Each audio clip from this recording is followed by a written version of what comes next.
Good morning guys. For today's video is nandito po kami sa lungsod ng San Fernando. Yung time na yan guys. Ayan, matagal na po itong video ko guys. Nakatago po ito sa gallery nung time na nagpabunot po ako ng ngipin ng isa ko pong anak. So ito po ang aming munisipyo guys. Ang ganda po ba, diba? So ayan, pauwi na po kami nung time na yan guys. So sundan nyo lang po ang aking video guys. At naka-jacket po ako niyan kasi alam mo na kasi maaga po kami niyan nagpunta doon sa center kasi libre ang bunot doon sa ngipin. So itong video na yan guys, last month pa po ito. So wala naman akong ibang may post ngayon. Wala po akong bagong video kasi medyo may pagkapagod lang po ako maggawa ng bagong video guys. So ito, nasa highway na po kami guys. At syempre malayo pa po ang aming lugar. Ang pamasahe dito ng Chappy guys, ang tawag dito, yung sinasakyan namin ay Chappy.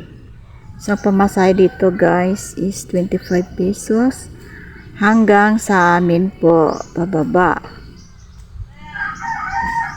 So ito, kasama ko po ang aking bunso. Hindi po yan mawawala kapag ako ay maglakad o magpasyal. Kasama din yan lagi.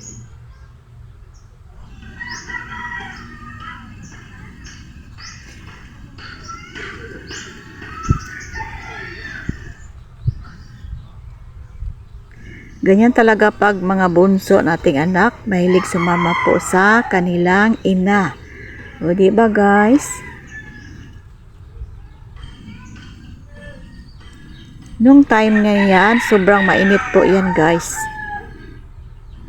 Tingnan nyo, napakainit po sa highway guys.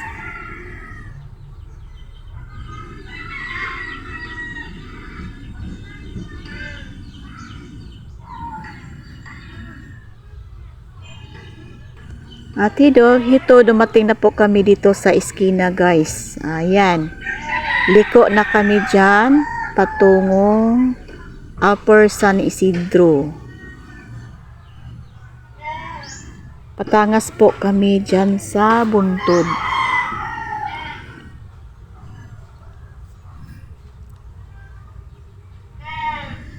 Maganda naman dito guys. Ito po ang probinsya namin. Maganda po dito. Pero ano lang, okay lang dito guys kasi malapit lang po ang mga cities dito guys. Like Naga, malapit-lapit lang po. Kung kayo ay pumunta ng Naga or car, madali lang kasi madaming mga sasakyan at ano lang, mura lang po ang pamasahe.